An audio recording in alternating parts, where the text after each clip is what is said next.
Hey guys, welcome to my channel. Today we are going to continue in the 1 Year Bible. And before I get started, I did want to thank those that have commented that they enjoy listening to me read. That means a lot to me. And I believe I've commented to the different people that have commented that, but that does mean a lot to me, and I really do appreciate it. Okay, we're going to start in Genesis 26:17 through 27:46. So Isaac moved away from there and encamped in the valley of Gerar, where he settled. Isaac reopened the wells that had been dug in the time of his father Abraham, which the Philistines had stopped up after Abraham died, and he gave them the same names his father had given them. Isaac's servants dug in the valley and discovered a well of fresh water there. But the herders of Gerar quarreled with those of Isaac and said, "The water is ours." So he named the well Esek, because they disputed with him. Then they dug another well, but they quarreled over that one also, so he named it Sitnam. He moved on from there and dug another well, and no one quarreled over it. He named it Rehoboth, saying, "Now the Lord has given us room, and we will flourish in the land." From there he went up to Beersheba. That night the Lord appeared to him and said, "I am the God of your father Abraham. Do not be afraid, for I am with you. I will bless you and will increase the number of your descendants for the sake of my servant Abraham." Isaac built an altar there and called on the name of the Lord. There he pitched his tent, and there his servants dug a well. Meanwhile, Abimelech had come to him from Gerar with Ahuzzath, his personal advisor, and Phicol, the commander of his forces. Isaac asked them, "Why have you come to me, since you were hostile to me and sent me away?" They answered, "We saw clearly that the Lord was with you, so we said, there ought to be sworn an agreement between us and you. Let us make a treaty with you that you will do us no harm, just as we did not harm you, but always treated you well and sent you away peacefully, and now you are blessed by the Lord." Isaac then made a feast for them, and they ate and drank. Early the next morning the men swore on an oath to each other. Then Isaac sent them out on their way, and they went away peacefully. That day Isaac's servants came and told him about the well they had dug. They said, "We found water." He called it Sheba, and to this day the name of the town has been Beersheba.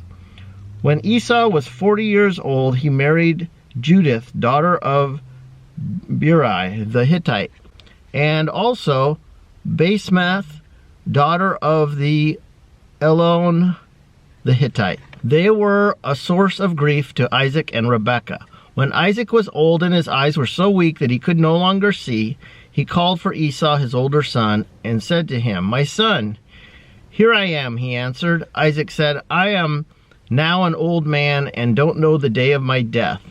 Now then, get your equipment, your quiver and your bow, and go out to the open country to hunt some wild game for me. Prepare me the kind of tasty food I like, and bring it to me to eat, so that I may give you my blessing before I die." Now Rebekah was listening as Isaac spoke to his son Esau. When Esau left for the open country to hunt game and bring it back, Rebekah said to her son Jacob, "Look, I overheard your father say to your brother Esau, 'Bring me some game and prepare me some tasty food to eat, so that I may give you my blessing in the presence of the Lord before I die.' Now my son, listen carefully and do what I tell you. Go out to the flock and bring me 2 choice young goats, so I can prepare some tasty food for your father, just the way he likes it. Then take it to your father to eat, so that he may give you the blessing before he dies." Jacob said to Rebekah his mother, "But my brother Esau is a hairy man, while I have smooth skin. What if my father touches me? I would appear to be tricking him, and would bring down a curse on myself rather than a blessing." His mother said to him, "My son, let the curse fall on me. Just do what I say. Go and get them for me." So he went and got them and brought them to his mother, and she prepared some tasty food, just the way His father liked it. Then Rebekah took the best clothes of Esau, her older son, which she had in the house, and put them on her younger son Jacob. She also covered his hands and the smooth part of his neck with goat skins. Then he handed to her son Jacob the tasty food and the bread she had made. He went to his father and said, "My father." "Yes, my son," he answered. "Who is it?" Jacob said to his father, "I am Esau, your firstborn. I have done as you told me. Please sit up and eat some of my game so that you may give me your blessing." Isaac asked his son, "How do you find it so quickly, my son?" "The Lord your God gave me success," he replied. Then Isaac said to Jacob, "Come near so I can touch you, my son, to know whether you are my son Esau or not." Jacob went close to his father Isaac, who touched him, and said, "The voice is the voice of Jacob, but the hands are the hands of Esau." He did not recognize him, for his hands were hairy like those of his brother Esau, so he proceeded to bless him. "Are you really my son Esau?" he asked. "I am," he replied. Then he said, "My son, bring me some of your game to eat so that I may give you my blessing." Jacob brought it to him, and he ate, and he brought some wine, and he drank. Then his father Isaac said to him, "Come here, my son, and kiss me." So he went to him and kissed him. When Isaac caught the smell of his clothes, he blessed him and said, "Ah, the smell of my son is like the smell of the field that the Lord has blessed. May God give you heaven's dew and earth's richness, an abundance of grain and new wine. May nations serve you and people bow down to you. Be Lord over your brothers, and may the sons of your mother bow down to you. May those who cursed you be cursed, and those who bless you be blessed." After Isaac finished blessing him, and Jacob had scarcely left his father's presence, his brother Esau came in from hunting. He too prepared some tasty food and brought it to his father. Then he said to him, "My father, please sit up and eat some of my game so that you may give me your blessing." His father Isaac asked him, "Who are you?" "I am your son," he answered, "your firstborn, Esau." Isaac trembled violently and said, "Who was it then that hunted game and brought it to me? I ate it just before you came, and I blessed him, and indeed he will be blessed." When Esau heard his father's words, he burst out with a loud and bitter cry, and said to his father, "Bless me, me too, my father." But he said, "Your brother came deceitfully and took your blessing." Esau said, "Isn't he rightly named Jacob? This is the second time he has taken advantage of me. He took my birthright, and now he has taken my blessing." Then he asked, "Haven't you reserved any blessing for me?" Isaac answered Esau, "I have made him lord over you, and have made all his relatives his servants, and I have sustained him with grain and new wine. So what can I possibly do for you, my son?" Esau said to his father, "Do you have only one blessing, my father? Bless me too, my father." Then Esau wept aloud. His father Isaac answered him, "Your dwelling will be away from the earth's richness, away from the dew of heaven above. You will live by the sword, and you will serve your brother. But when you grow restless, you will throw his yoke from off your neck." Esau held a grudge against Jacob because of the blessing his father had given him. He said to himself, "The days of the mourning for your father are near, and then I will kill my brother Jacob." When Rebekah was told what her son Esau had said, she sent for her younger son Jacob and said to him, "Your brother Esau is planning to avenge himself by killing you.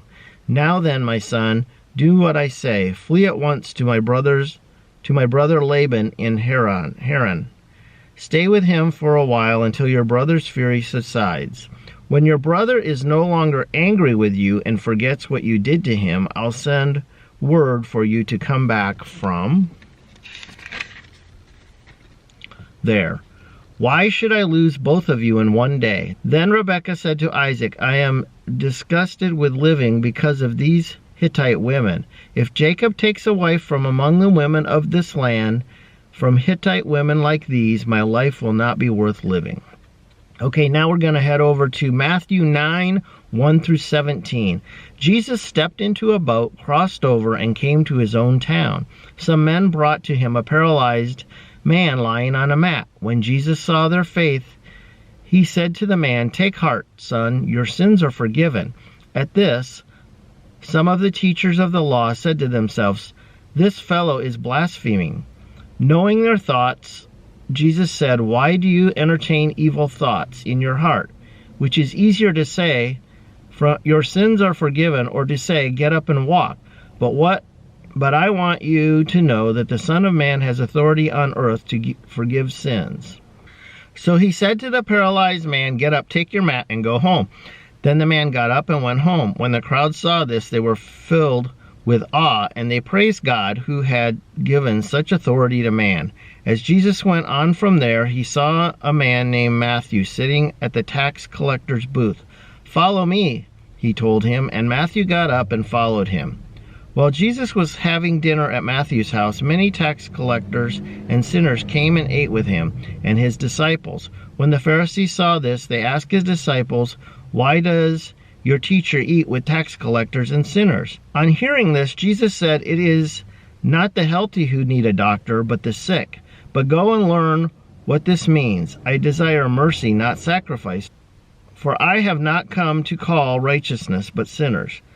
Then John's disciples came and asked him, "How is it that we and the Pharisees fast often, but your disciples do not fast?"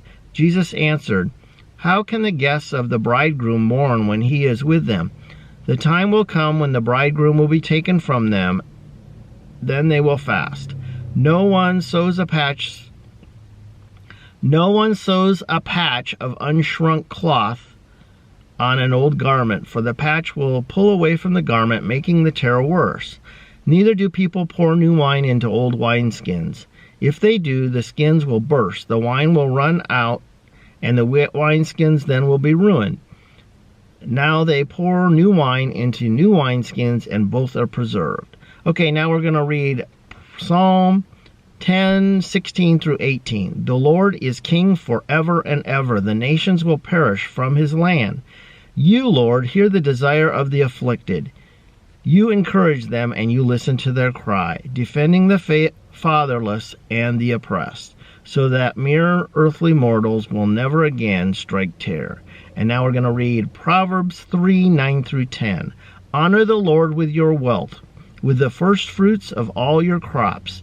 Then your barns will be filled to overflowing, and your vats will brim over with new wine." So that's going to do it for today. I hope you did enjoy reading in the One Year Bible. If you are new here, please consider subscribing to my channel, and make sure you do hit the notification bell as well so that you do not miss a single upload. So until next week, guys, we will see you later. Have a very wonderful day, and may God bless you.